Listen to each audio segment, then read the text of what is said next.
What's going on, everyone? I'm Weston, and welcome to Can You Beat Skyrim as a Pirate? So this is a challenge run that I've been thinking about doing, where I'm going to be using scimitars, or scimitars as my weapon. No health potions, only eating food and drinking alcohol. Plain clothes, no armor, except for my booties and my hands, gloves. Yeah, whatever those things are.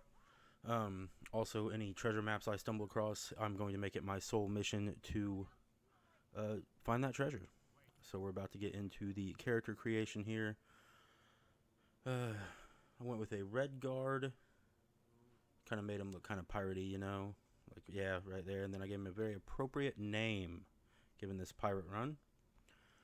The old Sparrow, named after Captain Jack Sparrow himself. So the beginning of this is pretty simple. It's the beginning of the game, you know. Alduin lands, takes out everyone. It looks all menacing. We're escaping. Takes out the castle. I remember the first time I ever saw that part too. The first time I ever played Skyrim. So yeah, we're escaping with Hadvar because I'm going to be siding with the Legion on this playthrough. And I can't use any weapons other than the scimitars. So pull out these hands. And it actually went better than I thought it would go. But there are a few times where the hands are not enough. So we escape, get out of Helgen, and we are met by the survival mode thing. I picked up a lot of stuff. I stopped in to sell it to Lucan Valerius while he's arguing with Camilla. I probably would have thought about it. I should have just went to Bleak Falls Barrow first, but I don't do that until later. But the first thing I gotta do is get my scimitars. So me, being the genius that I am, I thought, or forgot, I guess I should say, that the Kataraya doesn't actually spawn until you reach that point in the Dark Brotherhood quest line. So I still went and looked on this boat. But as you can see, there's nothing up there. I thought maybe there might be another scimitar or something. But that's okay because we've moved on to the Dainty Slode. And I mean, every pirate needs a ship. And this is my ship now because I'm going to take it from them. I see this one lonely corsair up there. But she doesn't have a scimitar. That's a problem. Especially with the damage that I'm doing with these fur gloves. Not really working, but thankfully, here comes another corsair with a scimitar. And we can get right into it. Look at me. You should see, once I get the scimitar, that's how I know this weapon was made for this character. Because the first swing of this scimitar, it's coming up in just a second, I get one of my favorite kill cams, executions, right here, right through her head. I just love that. Alright, we're moving on. This orc got the best of me because, you know, I'm wearing clothes and he kill cammed me. But that's alright. We go back through. We're going to finish him off this time. Right there, another kill cam. And then we go to the first mate, which I was actually looting this room for a while before I even knew he was in there. But, yep, then we're going to take his nice, fine clothes. Yep, goodbye. Those are ours now. So we make it to Bleak Falls Barrow. We're up here. We get our little word of power. And I'm not going to lie, I cheese this this Draugr Overlord right here. The Necklace of Minor Wielding is really good too. Get that on. 15% more damage with one-handed strikes. So the Draugr Deathlord, or Overlord, sorry. Right there, he's gonna get me low. But I back off, and I don't know how I was able to cheese this because I was able to wait to regain my health, which is pretty fun. Yeah, I didn't want to die. I'm running away like a little beach, and somehow the game let me wait right here. Waited for an hour, health's all the way up, cheesed the fudge out of him. And now we're gonna go up here, finish him off, easy peasy. Playing on a depth difficulty too, by the way. Grab the Dragonstone and take it to Farengar. Farengar is then going to direct us to the Jarl, who has been alerted to a dragon at the Western Watchtower. There he is, right there. Oh, and this dragon also gets the better of me because I'm not looking at my health at all. I'm just swinging like a madman, and goodbye me. So this next time I cheese it and let all the other guards get him real low, and then I just make my sprint out there. I don't even sprint actually. Make my run out there, and I just hack and slash. He's low enough. We're going to get him. And goodbye, Miramil, or whatever his fucking name is. So then I'm going to take his bones. I'm going to take all his bones and skin and all the gold that he's eaten. And that bow I think I took too, because I'm going to sell it. And then I discovered that I am a dragonborn because I'm absorbing this fool's soul. You know what I'm saying? So after we do that, then we go talk to Jarl Balgriff again. Talk to Jarl like Jarl's his first name. Talk to Balgriff again. He tells us that we've been summoned by the Greybeards and that we need to make our way to Iverstead so we can walk up the 7,000 steps. Well, the only bad thing is this trip is a little treacherous, as you can see right there. But we make less mistakes this next time through, and we make it to Iverstead, and we're about to talk to Klimek. So I talk to Klimek and get his supplies for him. Then I try to take on the Frost Troll and realize very quickly that is a horrible idea. Then I put Klimek's supplies in the chest right outside the Greybeards castle, absorb some dragon soul from Einarth here, and gain all his wonderful knowledge. They also teach me how to be a really fast boy through this gate, which I will need for the dungeon that they send me to. I fight through this dungeon to get the Horn of Jorgen. Watch this cool animation coming up to get Jorgen's horn. But once I approach the pedestal, it would appear that somebody has already beaten me to the punch. So I read the mysterious note left on the hand. It tells me to rent the attic room in Ripton where I met Delphine, which turns out she is onto the dragons returning, so I help her. I betray Sadia to Kamatu, but then I betray Kamatu, and he does a lot of damage. And then Sadia almost killed me here, but thankfully I get a really clutch animation here in just a moment right here. Take out Sadia. Then I meet Delphine at the dragon burial site, take out the dragon there.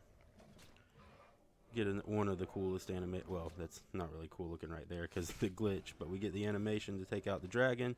Then I meet Malborn in Solitude. We're all in Skyrim. Give him all my stuffs to infiltrate the Thalmor embassy, and then I hop in the carriage to the embassy. Once at the embassy, I give my invitation to the Thalmor soldier, and then I go in to cause a distraction with Erica here with Brelus. I also glitched through him. And then I talk to Malborn once it's clear.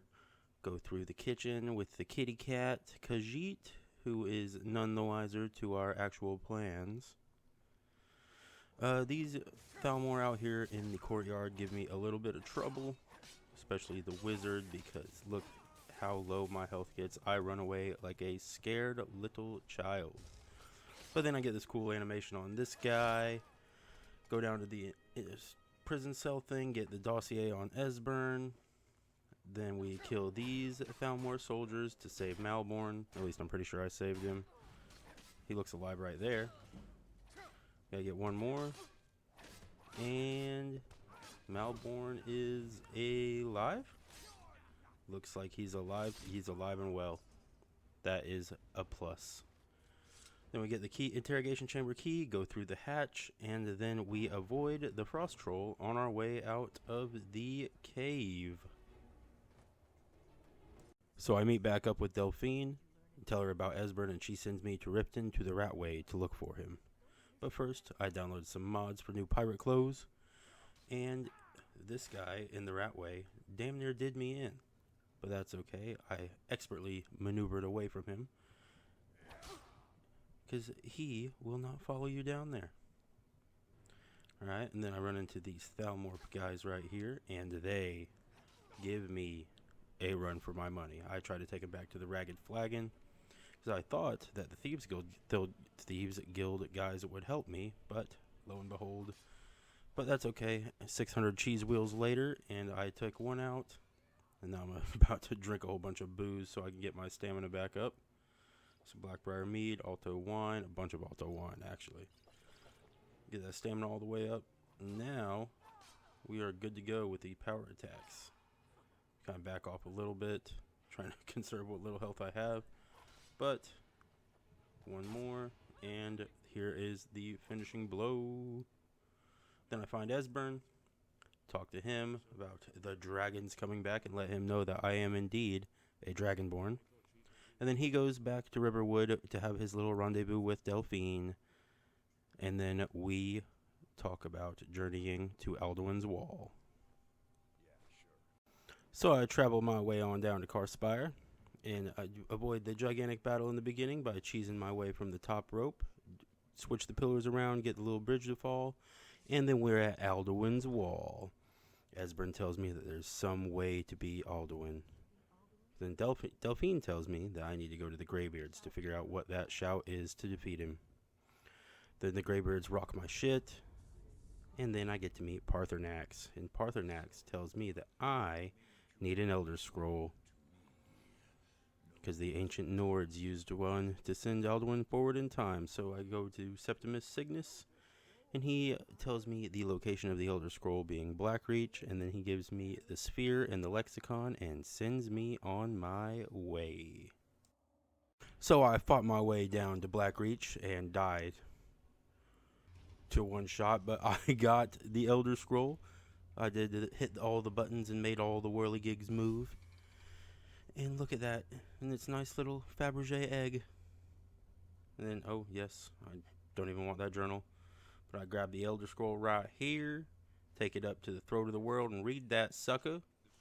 And that transports me back in time to learn how the ancient Nords took out Alduin.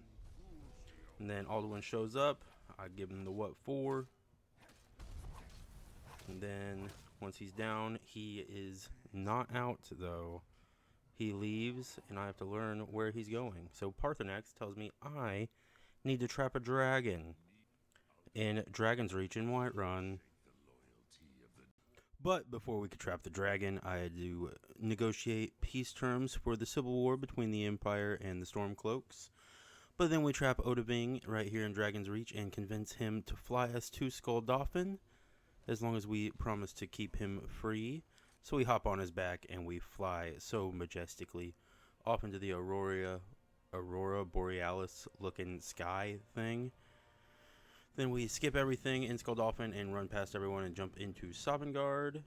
And once we are in, we make our way over to Shore's Hall, where I start taking all the food off the tables that I can, in anticipation for what I thought was going to be a really difficult fight with Alduin, but it really wasn't that hard at all.